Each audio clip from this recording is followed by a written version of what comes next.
All right, welcome to the Foxed In podcast, Niels. It's been a long time coming. Good to have you on, man. Thank you for having me. Absolutely. So everyone, Niels is a hypnotist, and you can follow him on Twitter at Niels, KNK. And of course, I'll put his Twitter handle in the podcast description. But it's always good to have fellow mental health providers on here. So jump into discussing your education, what got you into hypnotism. I'd love to hear that, man. Well, it's something that I've always been interested in, and then around 2015, like the Scott Adams Trump thing, he started talking about hypnosis in public. And it re-sparkled my interest. So I decided, why not? I'll just kind of wanted to do this for a long time. I've been putting it off, so I decided to enroll in a hypnosis school. Okay. And who is this? Adam somebody? Scott Adams. Yes, the Dilbert creator. Yeah. Okay, yeah, so got it. So he started talking about it a lot, and it just like re-sparkled my interest. Went to hypnosis school. And just started that like that. And then also via Scott Adams, I believe, I read about this thing called erotic hypnosis, which at first I kind of not really believed because it sounds so incredulous. Sure. But then I tried it out myself, and turned out the stuff he said about it was all true. And then I decided, why not mix both? Why not mix the serious hypnotherapy side with the fun side, and kind of create a niche around it, because sexuality is like a main sexuality is one of the main causes for mental issues. So it's a pretty good niche to be in. So yeah, Freud would have quite a say about that. I mean, his work with Joseph Breuer and his initial conceptions on hysteria and his hypnotic interventions. I mean, that's how he got his start before going into just the primarily talking cure. So, and doing psychotherapy, he was doing hypnotherapy. So, hysteria was chalked up to a lot of sexual blockages. So it's kind of like going back to the basics here. Do you have any kind of certifications on that, on hypnosis? I do, but I don't. There's not really. At least in the Netherlands, there's not like a official. Sure. Well, there's this. I think there's like education that take like 4 years, and you get like an official diploma. I Right. kind of took a shorter route and just practice a lot myself. So I do have like diplomas, but I don't think it's like officially recognized by some official government institution or something. Okay. Because it's I don't know what it's like in the US, but here it's not really a big field hypnosis. It's not a very official field. Sure. So no, I think that it's somewhat similar. I think there are some professional associations, but with billing, I don't think that everything that you can collect insurance for that. I don't know if there's a billing code for it. So that for different therapies, there's stuff you can bill insurances for. I don't know if it goes that way. I think it might be private out of pocket. What I do is all private out of pocket. Right. I do believe that if you do follow some certain trajectories and you get enough diplomas, that for certain things you can get like healthcare funding. True. Like quitting smoking or something. There's a few things where hypnosis is you can get your expenses reimbursed, but yeah, right. It's just not worth it. It's not the way I want to go anyway. So sure. What's your ultimate vision for the hypnosis profession here as you follow it? I mean, the most important thing is to, right now, like we're at the stage where you just need to create awareness, because most people, like if you say hypnosis, most people still get like the Hollywood vision where there's someone like swinging with their pendulum and they make you dance around like a chicken and take over your mind. Yes. Popular misconceptions, we could say. Yeah, so that's like the main thing right now, is just to make people aware of what it actually is, how it ties into the way we work, how our brains work, how we think, how we're not rational, how emotions and feelings they get anchored to stuff, and they decide how you work. And so that's like the main thing right now. And I think that's going to take at least 10, 20 years anyhow. So there's no point in looking beyond that right now, for me at least. What a great specific trajectory there. You're definitely onto something.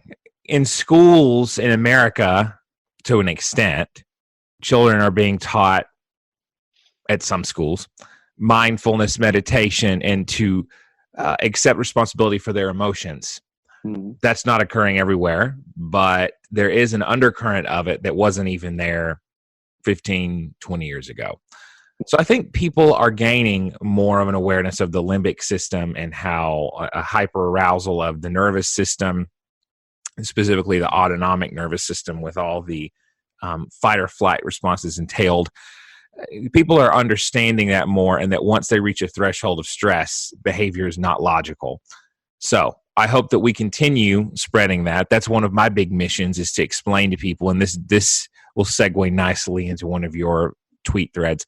The big mission for me is to help people learn, hey, once you get to a certain emotionality level, once you're at that threshold, the conversation is not going to reach anywhere productive. It's going to be highly emotionally charged in a way that no one wins, right? So it becomes like a clash of the egos. It absolutely. Once it becomes an ego clash, the ego does not want to admit it's wrong. So unless you someone have like the force or power to make the other admit they're wrong, they just won't.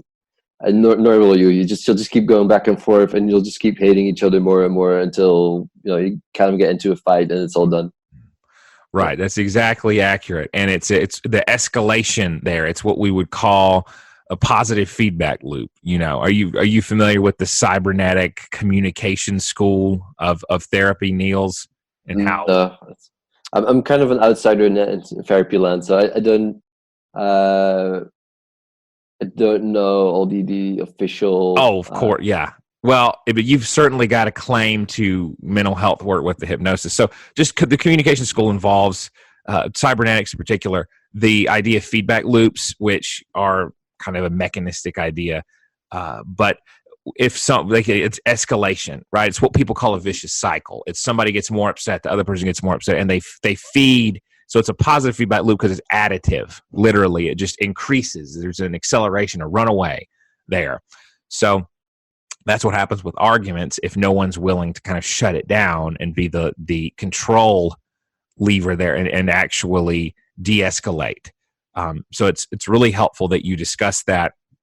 And listeners, I'm referring to a really great tweet thread that Niels has pinned, I think, right to your Twitter profile about arguments. Specifically, it's titled "How to Win an Argument." Yeah, it's how to win an argument is by not engaging in one. It's funny the way to do it. Yeah, if you do get caught in an argument, the ways to win it is misdirection, placing yourself on the other side. So if you argue A, they argue B.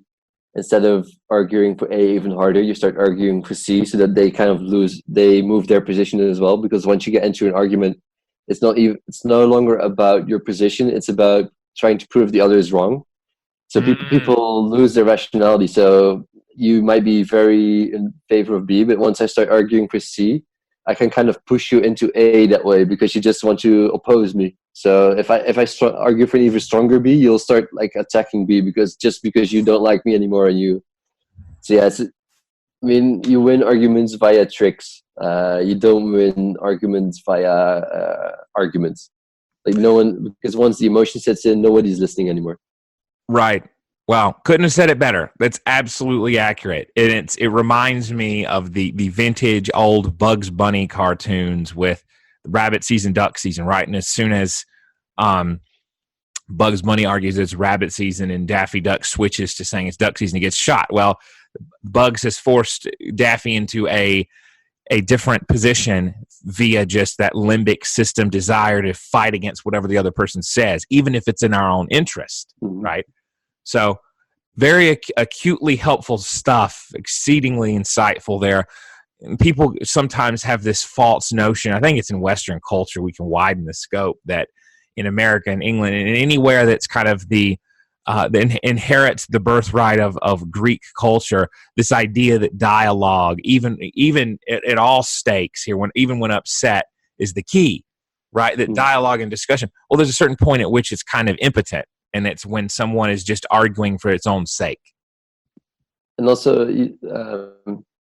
we see a lot of public debate going on. So we interpret it as if that is the model that you're supposed to use, but the public debate is different, because if you and I are debating in front of an audience of 1 million people, I'm not debating you. I am trying to get the audience on my side. So I don't even care anymore about what your arguments are. I'm just trying to convince the 1 million crowd that they should vote for me, or they should believe what I'm saying. So public debate is completely different. And it's not a debate, it's a audience manipulation game, basically. That is a point that I have rarely heard. And people involved in those kind of curated, pre-planned debates usually have a level of emotional control and coldness that your average person, I don't think, does. It's politicians are actors in that way. Yes. Like if you look at whatever your most favorite or most hated politician says, I'll bet you that 90% of it is sort of scripted. They kind of have a position, and they'll know how to say it to rile up the audience as much as possible. And for instance, Trump is a master at this. Like, I'll bet you that his honest positions are quite boring, but he knows how to get the drama going. He knows how to get people with him, against him, because you also want to have some people that are against you, because otherwise there is no debate. If everyone agrees with you, then it's usually a point that isn't very important. Like I can go stand on a public square and be like, oh yeah, puppies are nice, and almost everyone will agree. But yeah, you're not going to vote for me because puppies are nice, right? Yeah, there has to be a little bit of controversy. Right. So you need to have the enemy as well. Absolutely. That's a great point. There has to be kind of that alchemy of conflict, of aversiveness there to get somebody else to polarize, and so that you can dig your heels in even more. I mean, this is great discussion here, and I think people need to be more aware of when these dynamics occur in their own discussions, right? Is someone riling you up, and is it unnecessary? Often it may just be. So do you want to share any particular cases that you've had with hypnosis that you found fascinating? Obviously leaving out identifying details, but if there's any stories or anything you want to discuss on that vein, I think that'd be pretty fascinating to people out there. Well, there's a recurring pattern where like the thing I find fascinating is how you change someone's identity because they start identifying with their problem. So yes. So like a main one is girls that cannot enjoy sex because whatever, usually if you're doing the therapy, you'll find there's a cause, there's a reason, you change the reason, but one of the important things is they identify with their issue. I am a woman that cannot enjoy sex, and you take the identity away. You change it into I am a woman that not only can enjoy sex, I deserve to enjoy sex. Right. Because often there's also feelings of guilt. There's feelings of anxiety. Like, so that's like the fascinating thing for me, and that's basically happens almost every time, because when when you first talk about people just being like, oh yeah, this is like a bunch of people that come to you because they want to have some fun. But actually that almost never happens. It's almost always people that have pretty severe issues, and because their issues surrounding sex, they're all very taboo. Because when you say you're you're a sexual therapist, people are always like, there's a big weird taboo around sex. So on one hand, everyone does nothing but talk about sex nowadays. But on the other hand, you can't talk about sex like in an honest, meaningful way. And to have those conversations, to help hypnotize people and help them have a meaningful conversation about sex with themselves, because most people can't even be honest towards themselves about what they really feel, what they really want, what they really desire. And to see that change, that's like the main thing. You change their identity when you change the way they see their own sexuality. Yes, yes. That's such a spectacular summary there. And there almost is a philosophical question there of how much of someone's personality can you remove and replace before they become a different person, right? Especially if someone identifies with their problems. In narrative therapy, which is a really cool modality, people are taught to externalize the problem. So instead of saying, I'm a woman who can't enjoy sex, it's sexual dysfunction is seen as this foreign entity that's infringing on the person. So in that way, it's ego dystonic. It's not something that your ego identifies with. If your ego identifies with a problem, it really becomes part of your personality. And that's where we see things like personality disorders become so prevalent, is when people really wholesale ingest, identify with. One of the first things you want to do is, for instance, like if you treat someone that says, I am depressed, I say, no, you're not depressed. You have a depression. It's a different thing. It's just like I am not my broken arm. I have a broken arm, and it's just like that first step. Just that like one thing that can sometimes you can already see like a major change happening in the person that's in front of you, because like, oh wait, I never thought about it that way. So, and especially in hypnosis, you can really go to the core and change like deep rooted beliefs that may have been there since they were like 3 or 4 years old, and just like completely obliterate them and change them around. Wow. This is such an absolutely relevant segue. I can't resist for discussing Bernays, because for listeners out there, Niels has posted several threads or tweets, singular tweets, about Edward Bernays, who is a famous propagandist and nephew to Freud, Sigmund Freud himself. And I was brushing up on Bernays' quotes, and one thing he said was, universal literacy was supposed to educate the common man to control his environment. Once he could read and write, he would have a mind fit to rule. So ran the democratic doctrine. But instead of a mind, universal literacy has given him rubber stamps inked with advertising slogans, et cetera, but quite innocent of original thought. So we can see here, Niels, that sometimes the way people use linguistics that they've picked up is very viral and mimetic, and they all identify, I am depressed, because that's a rubber stamp diagnosis that they've been taught to identify with, much as Bernays said people would wholesale take these ideas from advertisers. So do you see kind of a similarity there, correlation between kind of the mental health model of identifying with disorders and almost propaganda? Yeah, I mean, it's a clear link. As soon as I can make you identify as whatever, like if I can make you identify as a socialist, I can then tell you what you're supposed to do, because this is how a socialist is supposed to act. And this works for every label. If I can make you identify as an environmentalist or a libertarian or a vegan or whatever, I can start telling you how you should behave.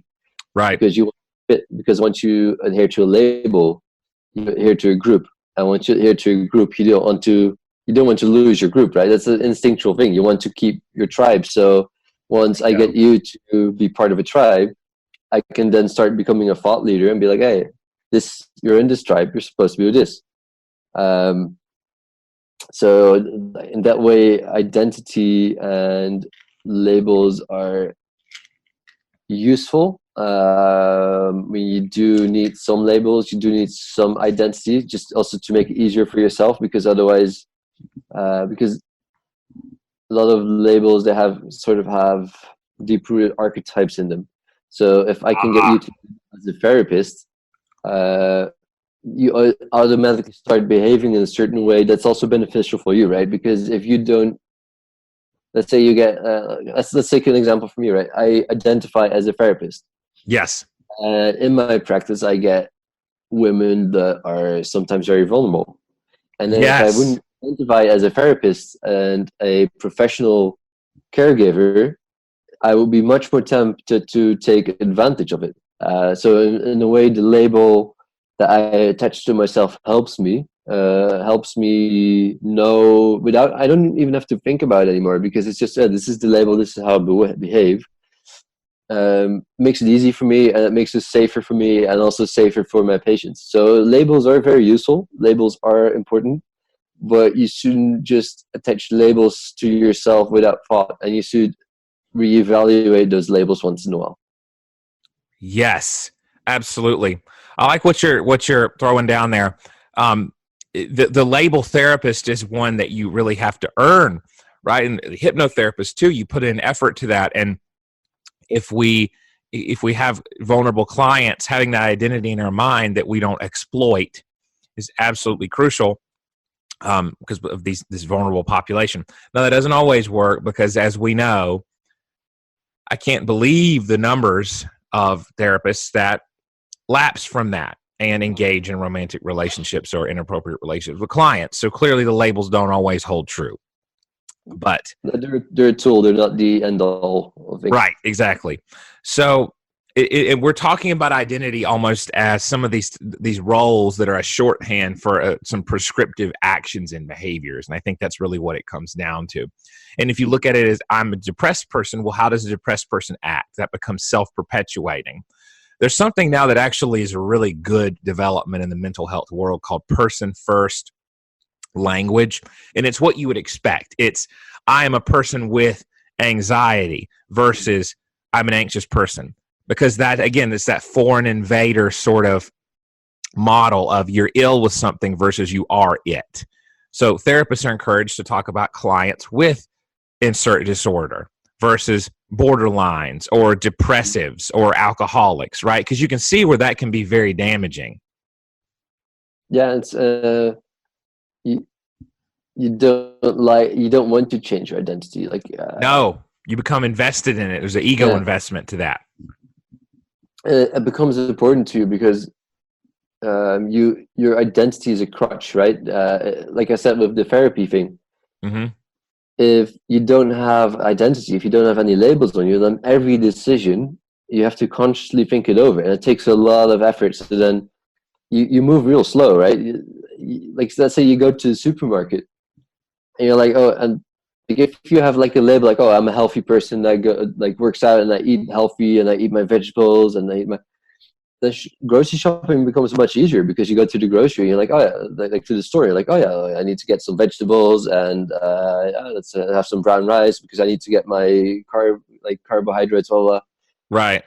But if you don't have any labels, you go into a supermarket, you're like, oh, should I eat candy today, or should I maybe go for meat? Because you don't have Right. any.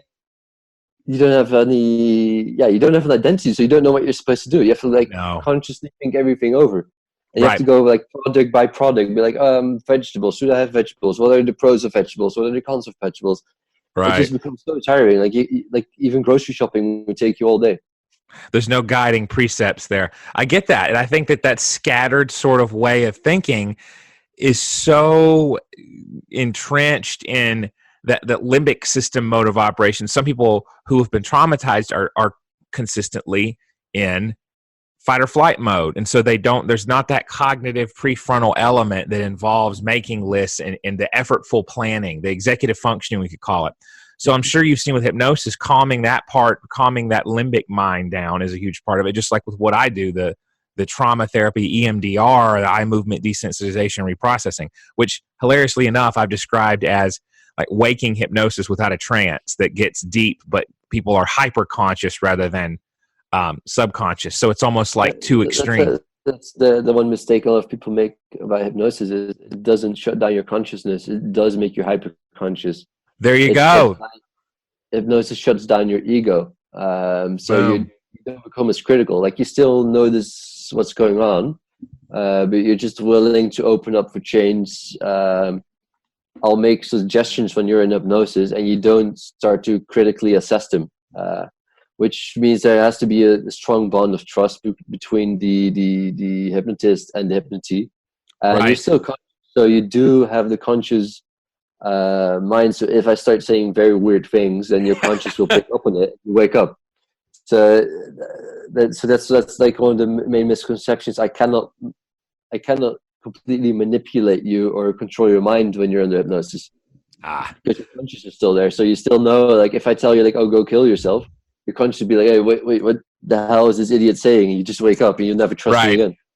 So it's really not aligned with that whole misconception of, like, in the movie Office Space, where the main character is hypnotized to believe that his work sucks. Like, goes throughout being just very blasé and laissez-faire. You ever seen that movie?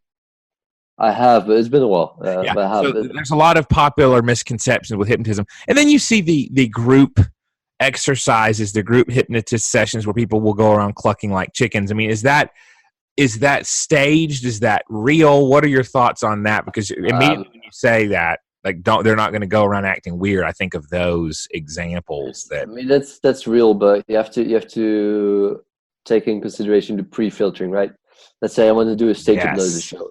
I want to do one in Amsterdam. There's 100 seats. I start flyering, postering everywhere, and like which 100 people are going to show up? The 100 people that are very interested in hypnosis, that already know there's going to be people on stage.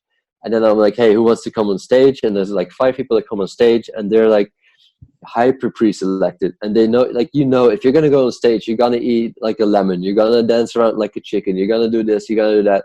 So you're fully open to it. So when I give you the suggestion, especially if I also tell you, like, oh yeah, you can just tell everyone afterwards that you just completely forgot what happened.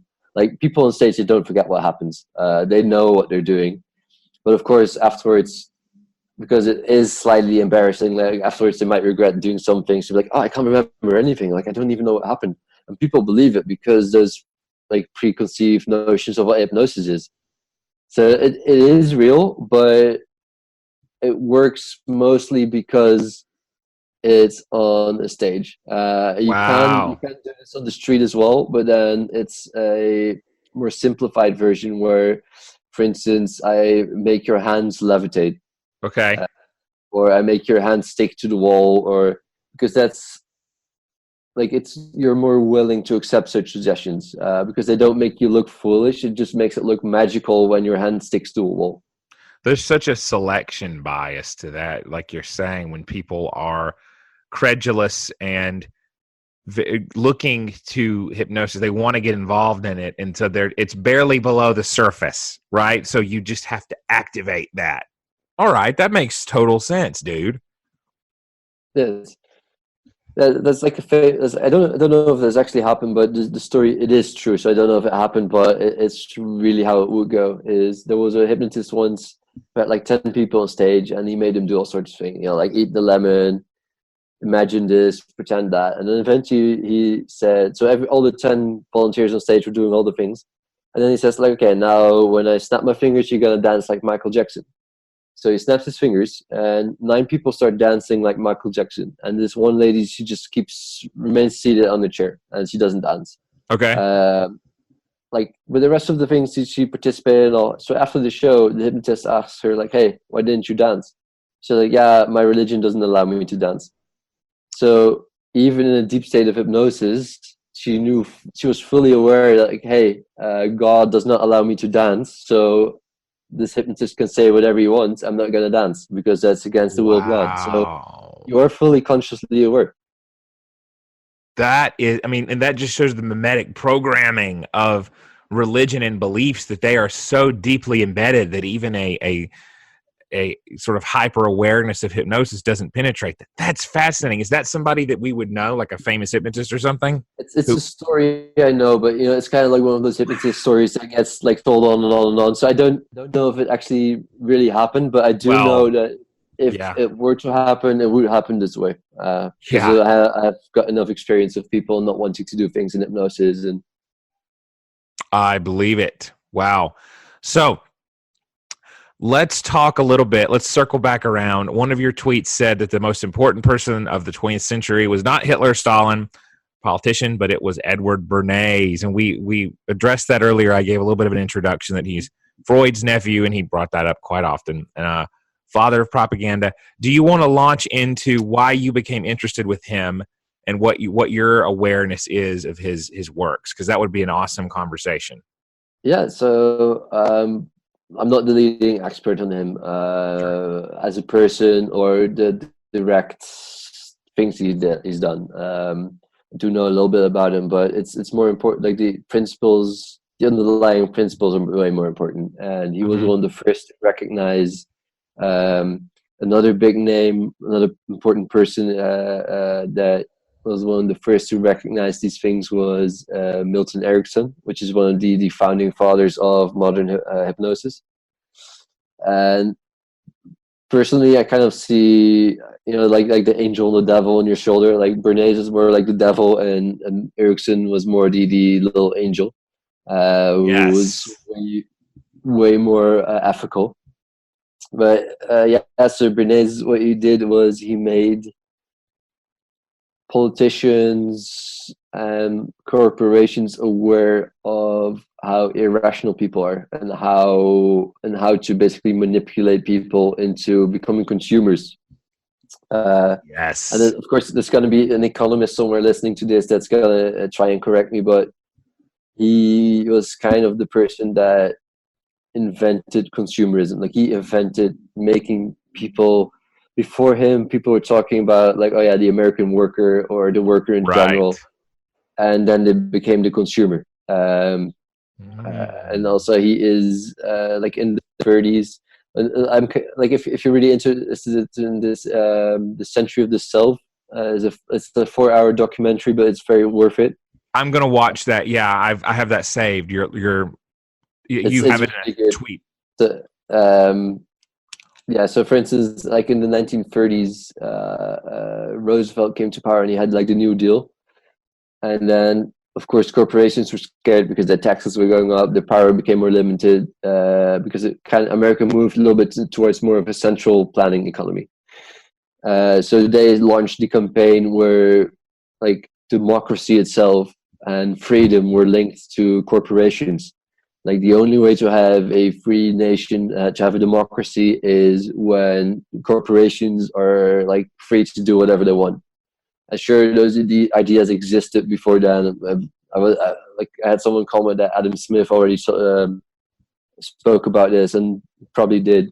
But the average American, this wasn't a concept that the average American had in their head before Edward Bernays and those corporations started, like a mind virus.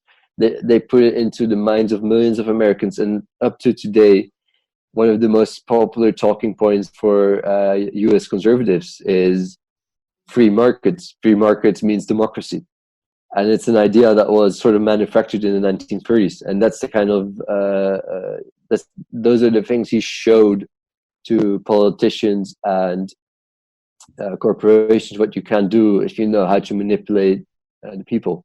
And one of the biggest fans he had was Joseph Goebbels, who was the propaganda minister of the Nazis. Right.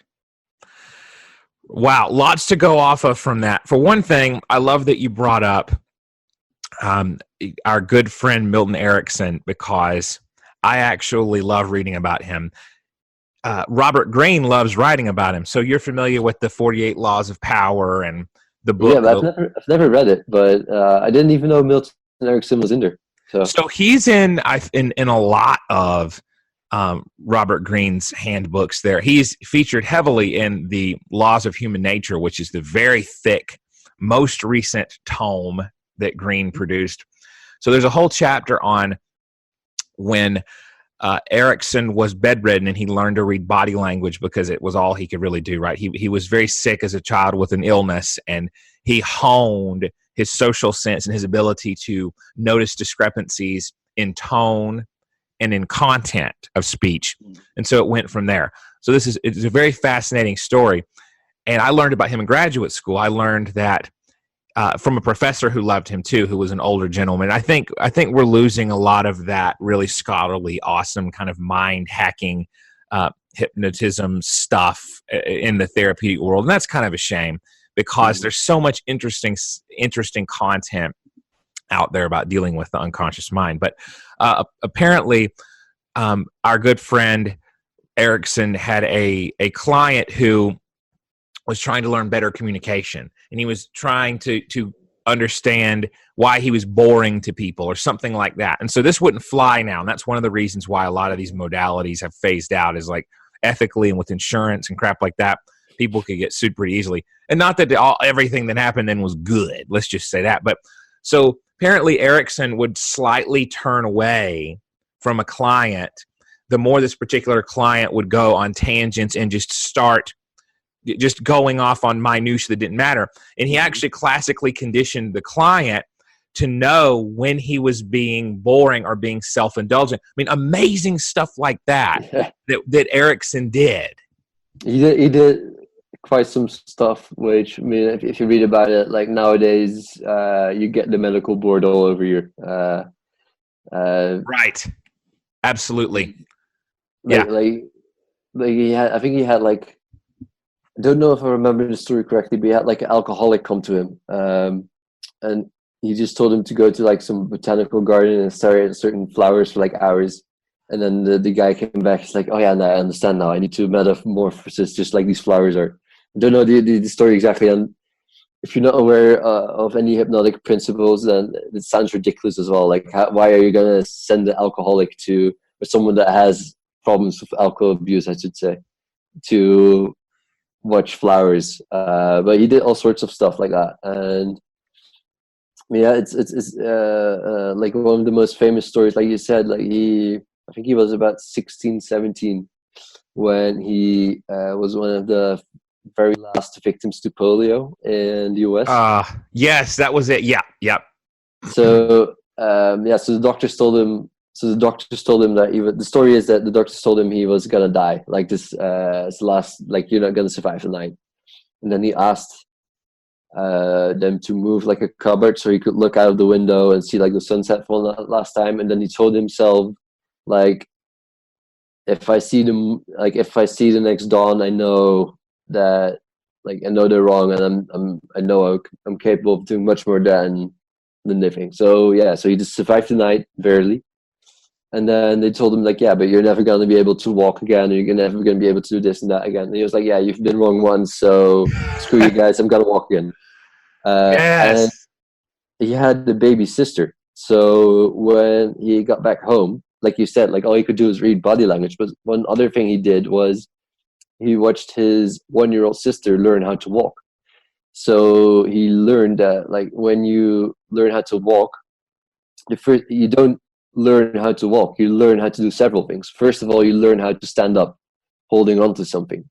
And you described like his sister falling over like 100 times when she's trying to like learn how to stand up. Next step is letting go. So you just stand up without holding something. So again, he sees his sister fall over 100 times. And every time she just gets up, tries again. Next thing is taking the first step. So another 100 times you fall flat on your face, and then eventually you can take the first step. But then, of course, you have to take a second step. So another 100 times, and the first step. So by the time you know how to walk, you've learned several things, and all of those things have taken you hundreds of times of falling over. And it's something I like to say now, is that by the time you're 2 or 3 years old, you've already learned the 2 most difficult things that you're ever going to learn. It's learning how to walk and learning how to talk.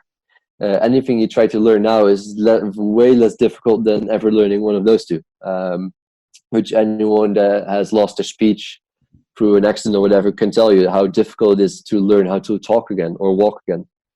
So he learned how learning itself works, and how the mind, how important the mindset is. Because if little kids would think like adults do, they would fall over 10 times and give up.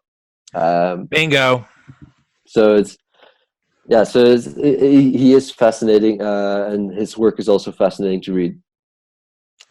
Absolutely. And you hit on something that I was wanting to leap into is, yeah, it's the two hardest things, walking and talking, but children don't have the ego development to feel embarrassed when they stumble in either of those, right? They're not embarrassed of the fact that they're mouthing the phonemes, the little ingredients, the constituent elements of speech, and they're not getting it right. They're not self-conscious about falling while walking. So those things, that's a superpower to be that unencumbered by ego investment and the internal critic that we then imbibe from our parents and surroundings. We get into like that, but you definitely nailed it. And so Erickson viewing that at a young age himself and viewing and a young child developing that way, I think really set the stage for his approach. But it's but the unencumberdness by ego, it's a two-way street, because on the other hand, if you want the people around you to grow, you can't be too critical, because if you are super critical every time someone makes a mistake, then you're actually hurting them. Because then one of the Yes. reasons why little kids are so unencumbered by making mistakes, because everyone expects them to make mistakes. Everyone expects a 2-year-old to fall over a lot of times, so nobody's going to judge that kid. Like, there's Right. not going to be like dad standing next to it, like, you're useless, you're worthless, like you've fallen over 5 times already and you still can't walk. Like, Right. because we understand that's just like, that's normal for little kids, and we need to understand that failure is normal for anyone that's trying to learn anything. So you can't be too judgmental for someone that's trying to learn something new. You need to be supportive, just like parents that are supporting little kids, like, oh, so great, like it only took you 500 times and you can already stand right now. Whoa! Right. That's so it's a two-way street, and we all play a part in it. Like, we're all, especially in the 21st century, all hypercritical. One bad photo, one mistake, and we try to nail someone into the floor. And by doing so, we limit ourselves and those we love as well. Absolutely. I mean, just think about what it would be like if someone was conscious, if a child was conscious of a huge audience online watching him or her walking. Like, it's like everything is so easily evaluated now by the masses that have access to our homes if we give it to them. And in return for that, if we do well in giving them access, we'll get that praise and accolade from the community. So there's like an element where people are more judgmental than ever, and we yearn to impress the great mass more, and we have access to technology that allows us to follow that temptation. Yeah, it's the Dunning-Kruger effect. Like, everyone's like the super expert now. Now that, Niels, I have to say, I am exceedingly impressed that you brought that up, because the Dunning-Kruger effect, for everybody out there who may wonder what that is, a weird, funky name, as with many effects in psychology, it's named after the founders. So it is the tendency for those who are amateurish in their capabilities, we could say, to be more boastful and more confident, right? So someone who goes to maybe a sort of I don't know if you have these in the UK, probably, but it's like the painting sessions where people get together and they'll paint while drinking. So like drink some wine and then paint pictures of a sunset. Someone will encourage them to do that. Do you know what I'm talking about at all? I think that it's like becoming popular here. I sometimes see it on my Instagram, where like I get like the commercials where you just go to a bar and you just like remake a painting or something. Yes, that's exactly what it is, and there's catchy names for them. Art, Yeah, art and drink or something. They always have the weird names. yeah, it's always something funny. But that's somebody afterwards like, oh, wow, this is a really great painting. Well, if the person is an artist, he or she will see what all is wrong with it, because he or she is versed in the intricacies of art, right? So the Dunning-Kruger effect is being overly confident if you're ignorant to all of the parts of a trade, and it's the effect of someone who's an expert being just raggedly dogmatic in analyzing and tearing apart their work, or being a critic, right? That's a good summary of it. Yeah, it's kind of like, like you take one chess class and then you start telling the world champion how he's supposed to play chess, because you kind of know how the rook works. People just overestimate themselves dramatically, like. Or you could say it's someone who maybe watches one clip of hypnosis and then tries to tell a hypnotist how to do his job. Yeah. Oh my gosh. Everybody's an expert in psychology. That's for sure. On Twitter, especially. It's like, I had this one experience, and now I'm going to tell you in all instances that your experience will be just like mine.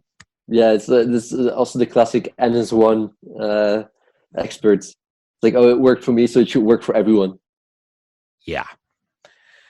Yeah, that's a great point. So for listeners out there, I mean, you've got erotic hypnotist on your Twitter profile. I'd be remiss if I didn't really open up the floor to you telling any more stories about that or any more interest points, because I think that's why a lot of listeners are going to be fascinated here for good reason.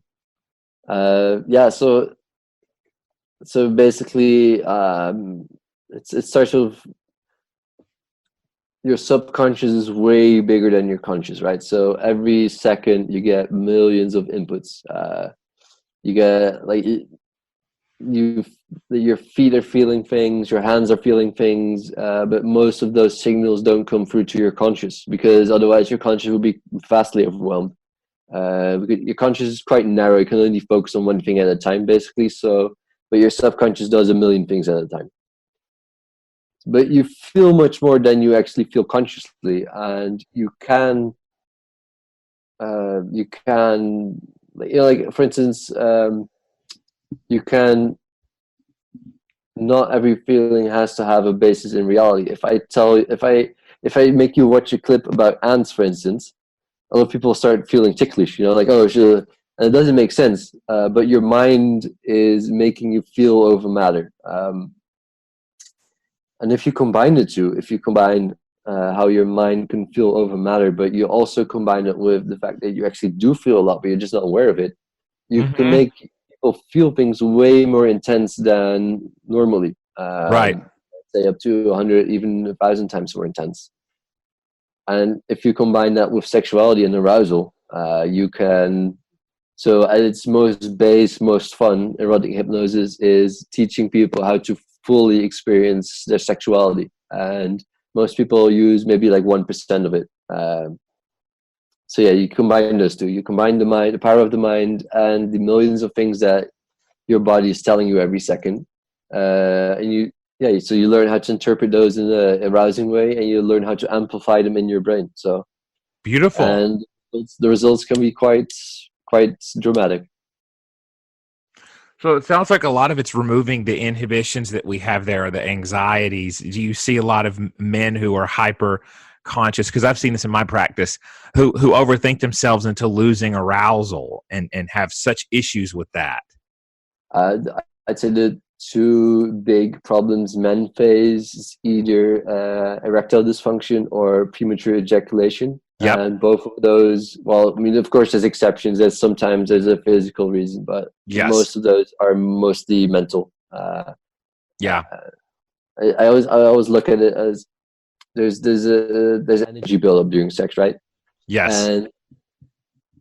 And for instance, Tantra and all these ancient techniques, they all believe the same thing, where you need to learn how to let the energy flow through you, because otherwise what happens if you start cramping up and then the energy builds up, and then it explodes because it has nowhere to go. And that's what happens. So either the energy turns into anxiety and like everything stops working, or it just keeps building up, and it's a different form of anxiety, but then you just erupt. So you just ejaculate within, you might not even be having sex yet, but it just happens because like in your mind and in your body, you're building up so much energy, it has nowhere to go, and there's just one way left, and it just ejaculates it.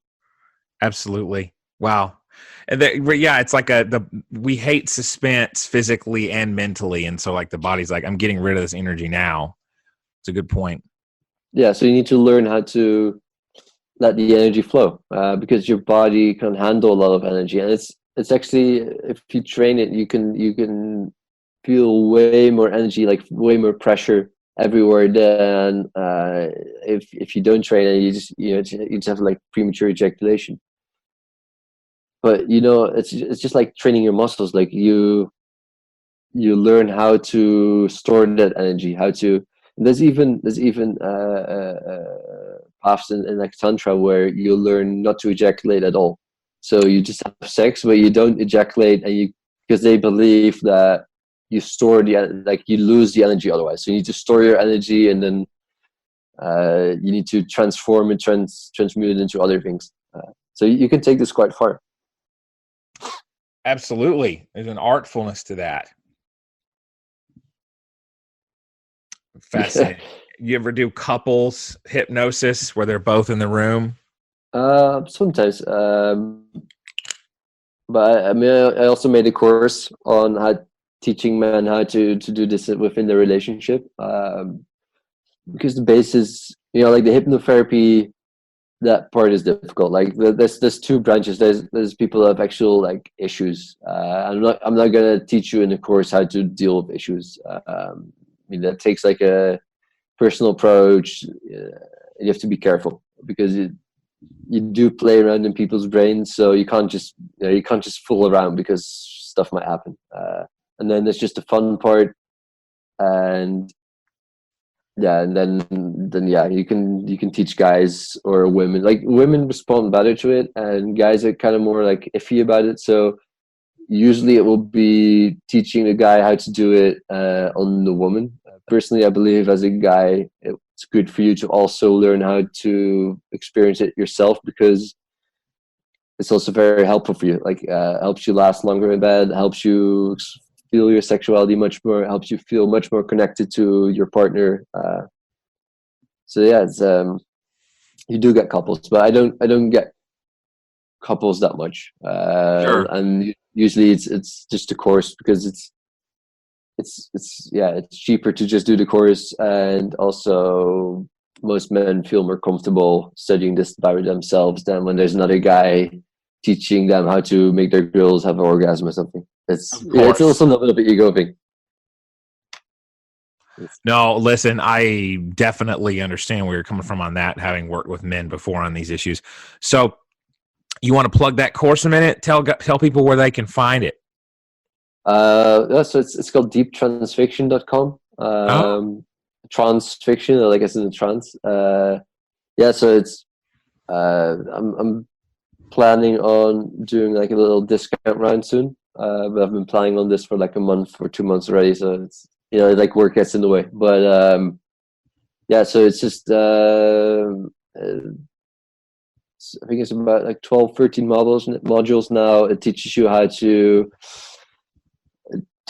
make your girl experience pleasure on your command. It teaches you how to teach your girl to fully experience her sexuality, how to have orgasms just by you saying a certain word or touching her in a certain place, how to incorporate this long term into your relationship. And I am planning on making some videos that are more in the tantric side and teaching guys how to experience it more themselves as well, which I know is never going to be a reason for guys to buy it, but I mean, if it's a bonus, then maybe hopefully some guys will do those modules as well, and then realize how much more pleasurable sex can be for them as well. And it's also a different way from looking at sex, because we look at sex in a very physical way these days. Like Absolutely. Porn always has to be like harder, louder, faster, and good sex is like when you can last for like 30 minutes, like pumping like a raging bull or whatever.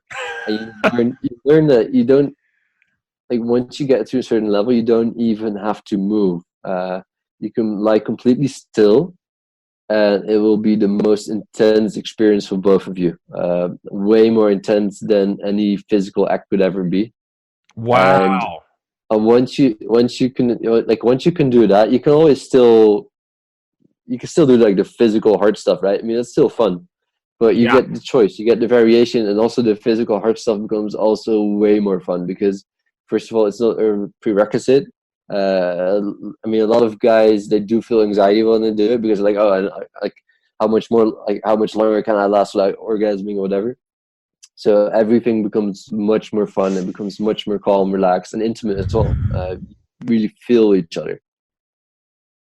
Amazing.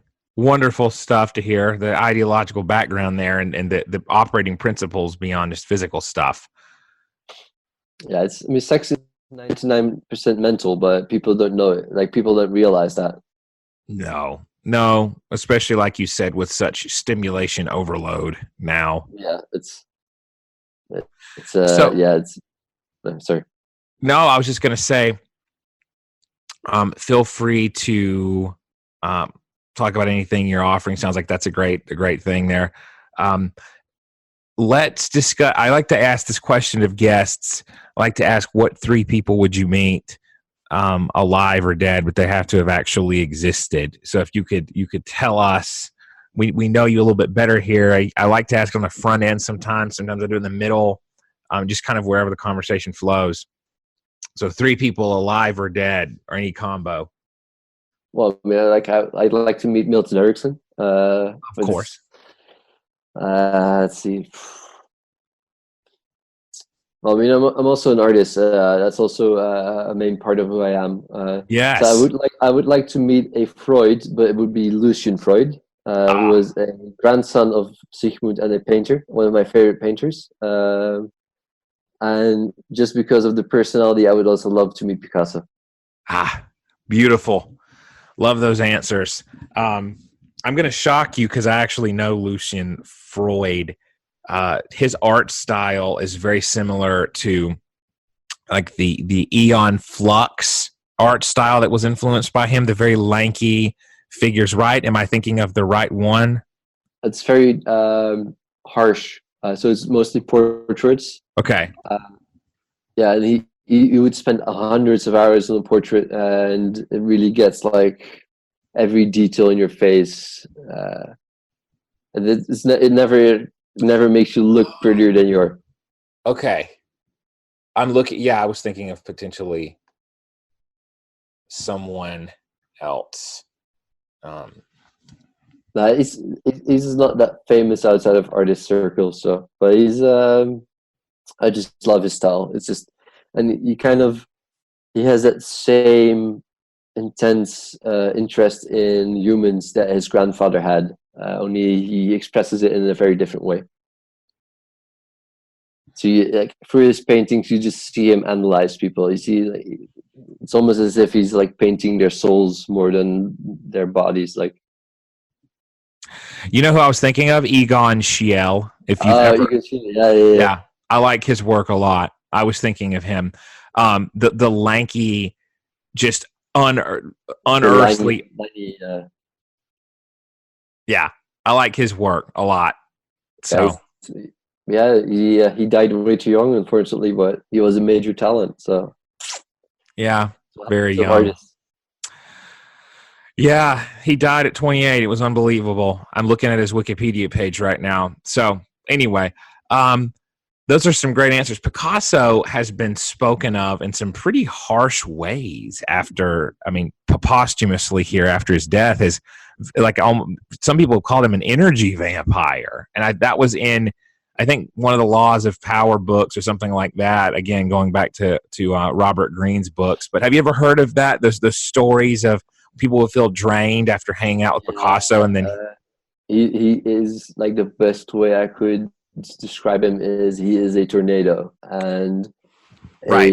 a tornado changes everything. It's very significant, but it's very dangerous to be near a tornado. And there's like stories like of all the women he dated, like the serious ones. Like I believe he had like a ton of affairs, but all of his serious relationships, they almost never ended well.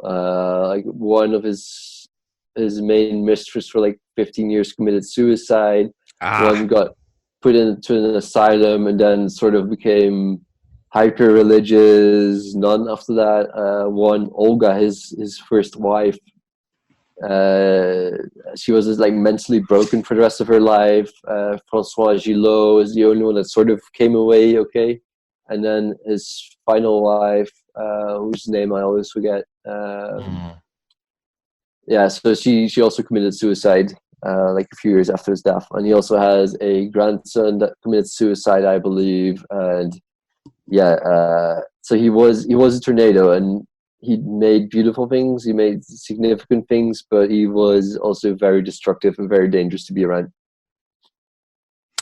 Right. So there's the awe-inspiring element of a natural phenomenon like that, but don't get too close or you're affected. I Yeah. think that's a great metaphor. Yeah, so like I would love to have dinner with him. I would not want to spend like a lot of time for around him for years because that would probably not be very healthy for me. So Yeah. Oh, that's a good point. Do you know any? So I want to jump back into the propaganda stuff for a minute here. Do you know John B. Watson, one of the early psychologists, the no, behaviorist? maybe some of his work, but not by Sure. name. So he was a radical behaviorist, and in the 20th century, early to mid, he did a lot of work with timed obsolescence, so the idea that you create a product that breaks so that you have to go uh, Uh, and he was people would say that he was somewhat unethical because he did the little Albert experiment, which involved scaring a child and having a child associate fear with rabbits. So he would clang a very loud sound behind a child, and then the infant would then be conditioned to fear a normally very innocuous stimulus, a rabbit, a little fluffy bunny. So he believed in those sort of behaviorist paradigms, and he took them to an extreme and did experiments that now would never fly. yeah, He no, also, yeah, humans are very susceptible to Pavlovian conditioning. If you repeat something like often enough, you link something often enough, then it will stick. And it can be the most ridiculous things you can make them stick. As long as if you make the emotion strong enough and you repeat it often enough, it will stick. There's no logic to it. right. So he also burned a lot of his academic letters, and he said, when you're dead, you're all dead. So he burned his stuff so that nobody could benefit from it as when he was dying. It was pretty. He was extremely, extremely interesting as a character. Be a good case study. He was also credited with popularizing the coffee break. So you look at him as almost kind of another example of Bernays, right? So Bernays actually was the big proponent and creator of the idea that you need to eat a hearty breakfast, which is weird because beforehand it was like just eat some whole grain cereal and some orange juice. But no, you need a balanced breakfast. That whole thing comes from him. Did that blow you away when you learned that? Because it really hit me. Yeah, it's recently I saw this. I don't even have a television, but I was somewhere and there was a television and there It's was probably a this good idea, program by the on. way. There was this program on about a guy was being interviewed and he was like one of the captains of the Dutch marketing industry. And he did a similar thing where there was this soup in a bag brand. You know, it's like a little bag, you open it, you mix it with water and soup comes out. I've had it myself. It's pretty shit soup, but I mean, it's so first it's like the company tried to market it as a soup. This is the best soup. Which of course didn't work at all because the soup is shit. But then they went to his marketing agency and he tried the soup out and he realized like this is a very shitty soup, but it is a pretty good snack, like a late afternoon snack, because it's much healthier than like eating chocolate or whatever. So he came up with the company is called Cup of Soup, and he came up with 4 o'clock cup of soup. So it's like at 4 o'clock, you take a break, you have like a little cup of soup, and then like the last hour of work, you're re-energized and you can do it. And this became a major thing in the Netherlands. Like I've worked, before all of this, I used to work at companies. And I've worked at companies where they had like the soup machine, and like at 4 o'clock, you would actually see like a line of like 20 people that are going to get their soup. So I've seen like another example where something that did not exist at all, like 4 o'clock drink soup, that wasn't a thing at all, and he made it a thing through like very good commercials. Like they're very funny. They were into the perfect for the time. They were very. So it's a perfect case example of how you can create something that doesn't exist, and it becomes a culture thing. You know, like cultural things like Christmas do not make any sense from, like, if you're an alien and you go to Earth and someone's trying to explain to you what Christmas is, it does not make any sense. Like, why are you going to sit around the tree, give each other gifts, do like a big dinner because Jesus died, or Jesus was born? Like, it doesn't make any sense. But if you're inside of the bubble and everyone does it, it makes sense. It makes you feel good. It makes you feel part of something, and it just becomes normalized. It becomes normal part of your routine to do it. And that's one of the things that, like, Bernays and the other early, like Watson, they realized is, like, people are creatures of habit. People all are tribal creatures. So if you can make a habit that also makes them feel like they're part of a group, that will be a major success. And that will make you tons of money, like the breakfast thing. If you can make it an American cultural thing to have a whole and hearty breakfast, which is basically sugary Fruity Loops, yeah, you make tons of money, because there's like 200 million people that are going to eat breakfast each morning. So let's just say you make $200 million every week of that Right. industry. Jeez. Yeah, that makes sense. So where are you? Where are you from, and where do you live now, Niels? I should ask that. Well, I'm from the Netherlands. I live in Amsterdam. So yeah, so, Yes. Thank you. Okay. but I have lived in the UK, so I mean, I do get comments that my accent is a little bit weird because it's sort of Dutch and sort of English. So No. Hey, I wouldn't know. Yes. Oh, yeah. Amsterdam is such a fascinating place. I've never been, and I'd like to go. So I don't have any preconceived notions, or can't. I'm sure it's different than what people think, and it's similar in some ways too. So the coffee shop hooker thing. I mean, it exists, but it's like a small part of Amsterdam. yeah, I'm sure. But I need to look into this, like the crappy soup. I'll send you a link. Yeah, please. That's amazing. I might be able to find the commercials with subtitles. They're quite funny. That's amazing. Oh my gosh.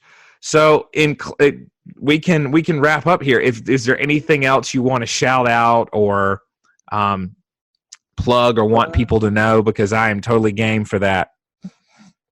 No, that's pretty much it. I mean, I did have one question. Like, I've never really spoken to someone that, like, actually does EMDR.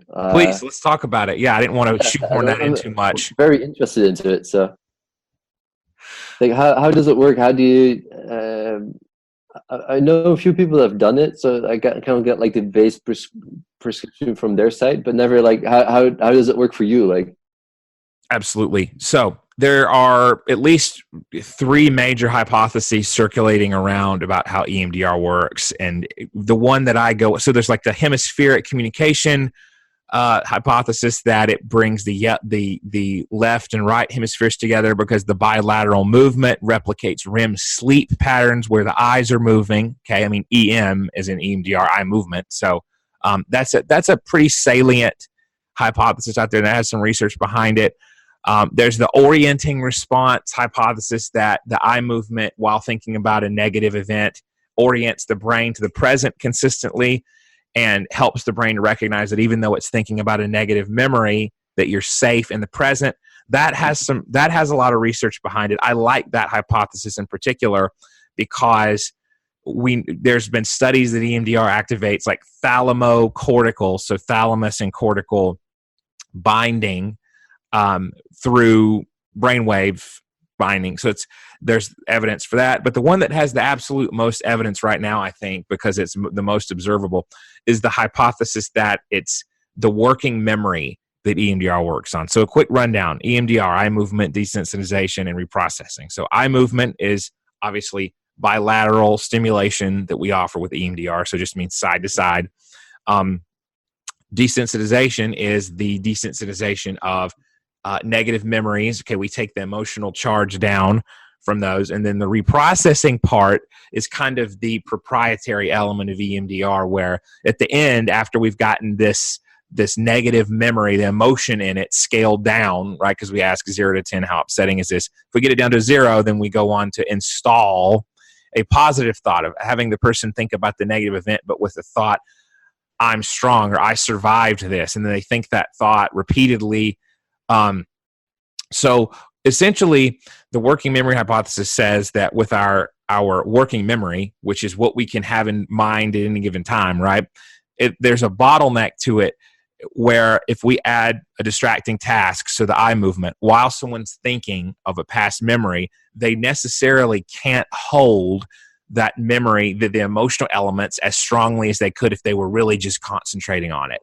So it blunts the emotional charge of the memory, essentially. That's how I see it working, because if people, let's say people are really immersed in the memory itself, we have to kind of orient them more to the present of okay, so turn up the stimulation on the hand stimulators if I'm using those, because fun fact, those actually, the eye movement part in EMDR, it's not just eye movement that works that way. There are these little hand buzzers that can go back and forth and vibrate people's hands and be kind of that meditative stimulus. But Francine Shapiro, the founder of EMDR, named the theory that before she discovered these other modalities. She said she wished she could just name it reprocessing therapy, but the name stuck, EMDR. So she passed away recently, and I don't know what of, but so that kind of is a rundown of it. It involves focus on the present while thinking of something negative, and it gives the brain permission to think about it while recognizing, wait,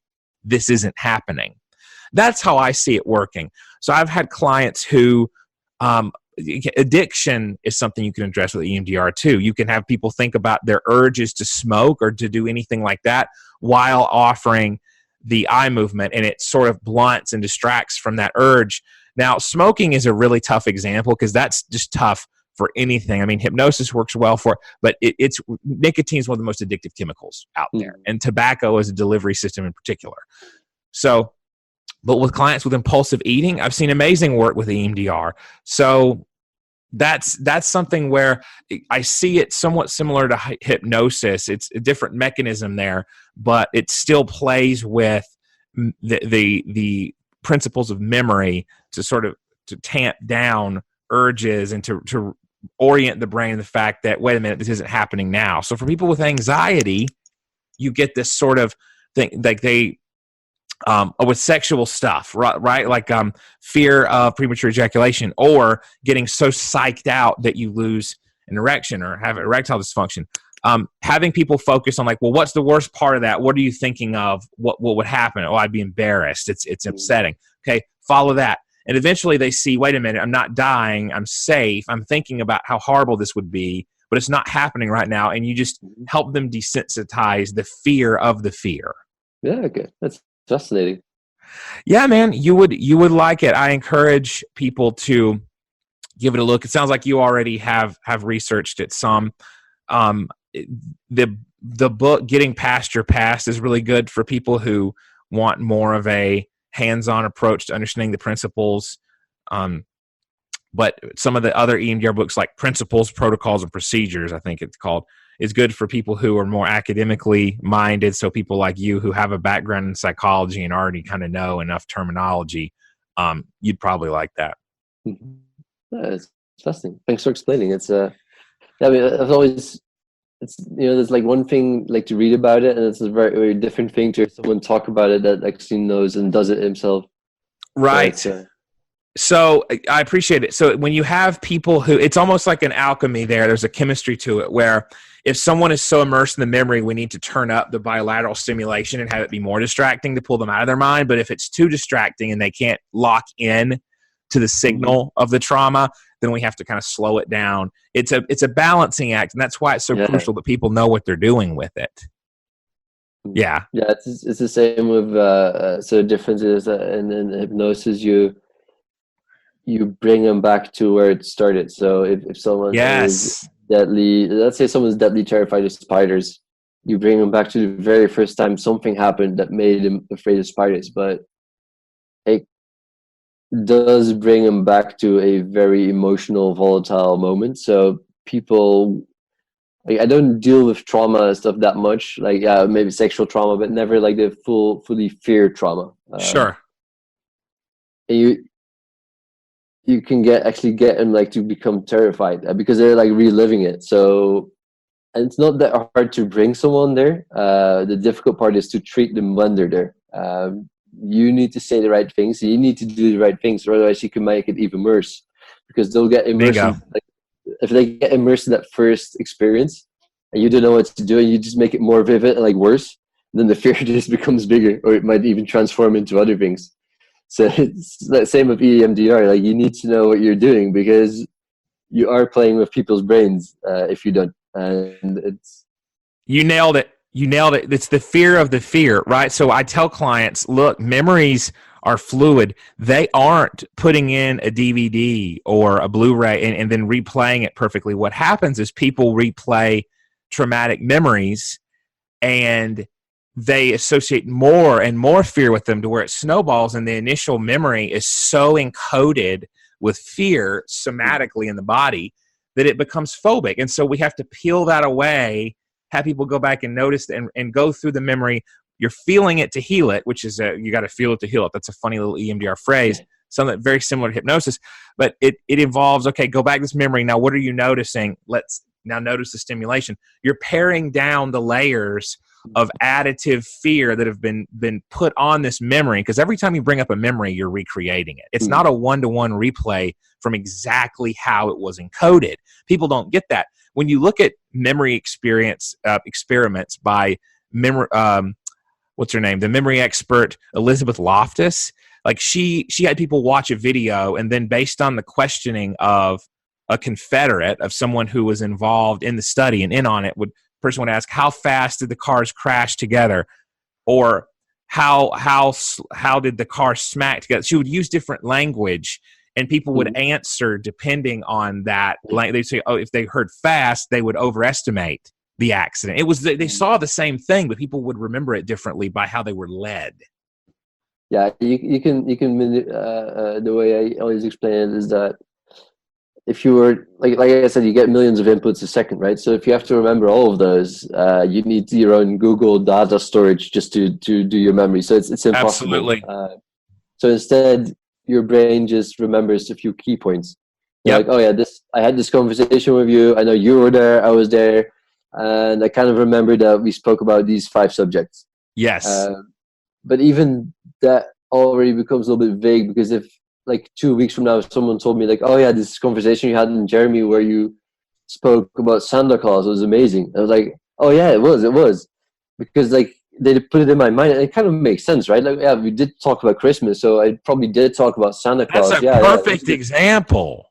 So yeah, so you all you do is just like remember a few key points, and the more vivid an experience is, so like a traumatic experience, you do remember more. Like you do remember more of that time someone got killed in front of you than the time you went grocery shopping. But yes, of course, you still don't remember everything. That's why like eyewitnesses are like notoriously unreliant, because police lineups. Yeah. Oh like, my God. If I tell someone that just witnessed someone get shot, like, yeah, the perpetrator was wearing a red sweater. How tall was he?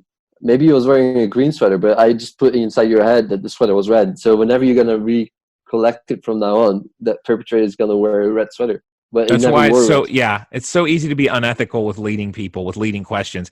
That's why with child psychology and with child interviews now, it's so crucial that we ask open-ended questions, because otherwise you can lead a kid to implicate somebody who didn't do anything.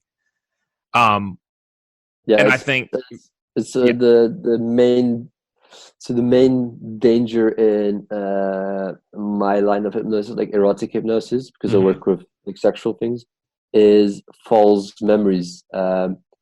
Because you can conflate things, so you can get someone to start believing that, for instance, they got raped by their father, whereas there have been cases where like someone was like, oh no, I've been raped by my father, and then for some reason it was absolutely 100% provable that this never happened. Like, oh, my father raped me in Paris. Like, you and your father have never been in Paris together. This is impossible. So it's a false memory, but it does happen in hypnosis. So, and it's very dangerous. So when you do get these situations, you have to tell the person, like, and I know this feels 100% real for you, but this isn't evidence, and it's not 100% certain that this actually happened. So be very careful. Like, if you feel like this really happened, you should go to your family, go to other people, ask them if they feel like they were suspicious back then, or whether they felt like something was going on, because it might have just been that you saw a video of someone getting raped in Paris, like some sort of film, and you conflated memories, and somehow you start believing that it was your father who did this to you. So so on one hand, in a lot of cases, these false memories don't matter, because even if a memory that made you traumatized is a false memory, you can still fix it like it was a real memory. But in certain cases, you have to be very careful that they do not get ideas that or memories that never happened, because they could hurt them or their surroundings. So memories are very weird, and you have to be very careful with them. Absolutely. No, 100%. I think that's a crucial point, because there's actually a book about EMDR for people with psychotic disorders, and a lot of what that comes down to is desensitizing the negative emotion in delusions and hallucinations, because even if they didn't happen, there's still the emotional troubling charge there. And it's that way with false memories too, right? You can take the emotion out of it, but it's important we don't plant them, for God's sake, obviously. But if someone has these fears or whatever, we can treat them as memories and desensitize them. I wanna ask here in closing, and I know I want to be very sensitive, because I want to respect anything that's proprietary that you do and that you would rather people buy in a course. But if you wanted to share anything about what you do to like induce a trance, or kind of what it's like to be in a session with you, and you can be as vague as possible, I think that'd be interesting for listeners. Oh no, I'm quite open about it. It's the first what you do, like especially like if someone comes for the first time, right? First thing you actually do is talk to them, and this conversation. Sometimes you just talk to them for like half an hour. Sometimes that's enough. Like sometimes you don't even need hypnosis.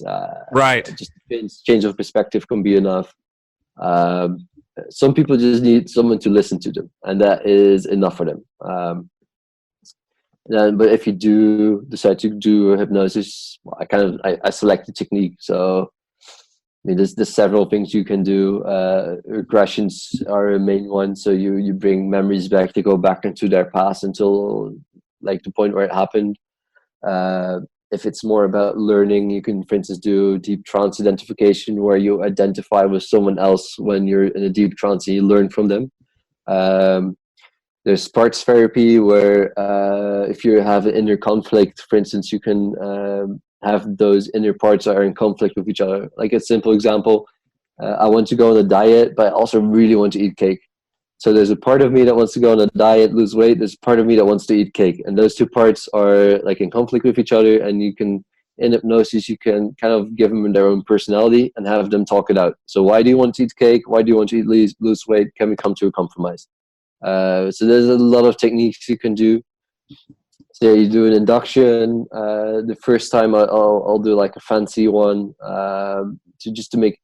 And then induction is just basically to get someone through the threshold of going into hypnosis, and you don't even need an induction. That's kind of like the only smoke and mirrors part of hypnosis nowadays. It just makes it easier, because it makes it easier to believe that magic is about to happen when someone puts up fireworks and they like don like a magnificent clothing and they dance around. It's like, oh wow, it's magical.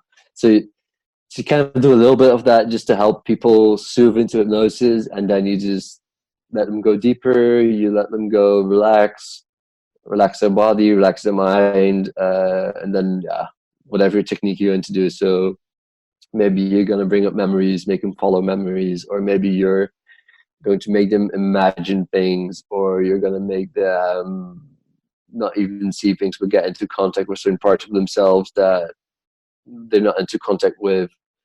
There's a lot of things you can do, and then after that it gets very technical, not very interesting to talk about. Sure. Like for a general audience. But then you do the magic and you just bring them back out.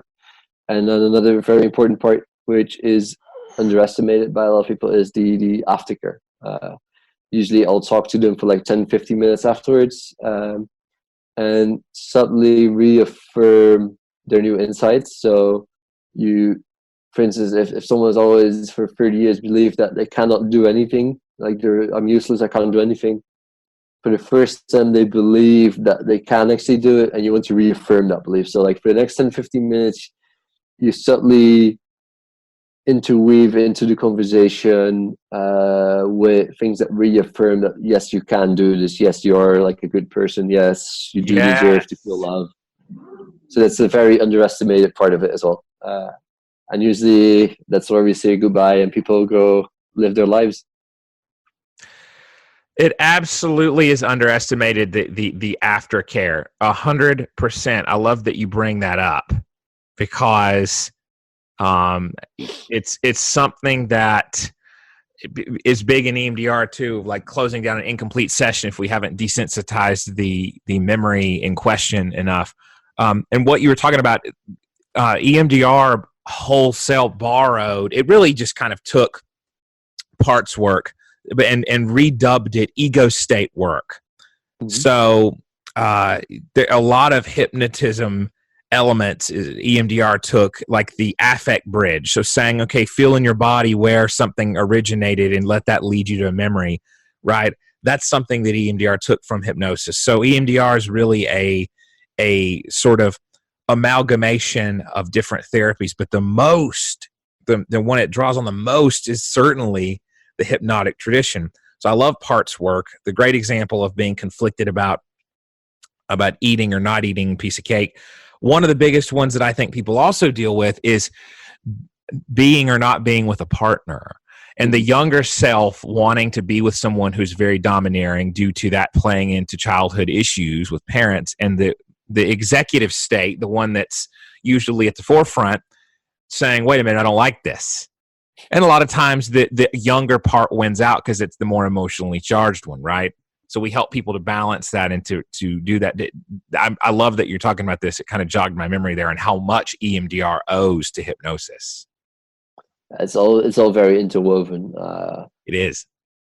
I think, dude, I really think depth work is the way to go. I am so much more partial to hypnosis and EMDR than very surface level modalities, because people can get that out of self-help books, right? Like why go to someone for that, for more shallow stuff? Yeah, like I would never deny someone their favorite form of therapy, but personally I do not believe in psychotherapy that much. Like the kind of Freudian, Jungian, where you have to go visit your psychoanalyst for like 5 times a week for 3 years in a row. I don't believe that's a very healthy way of dealing with your issues, because not only does it take so much time and it makes you relive it over and over again, you also become very dependent on your therapist. So then, like we said at the start of the conversation, right? Therapists are not infallible.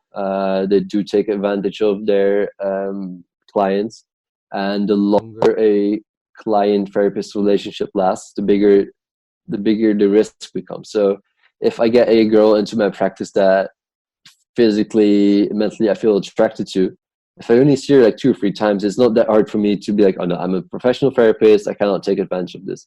Right. If I see her every day for 3 years in a row, the chances of me falling like madly in love in her and knowing that, oh, the only way I'm going to get her is by abusing my situation, they just increase. And if you get like 1,000 therapists with 10,000 clients, it's going to go wrong, let's say like 50 times, but that's still way too much.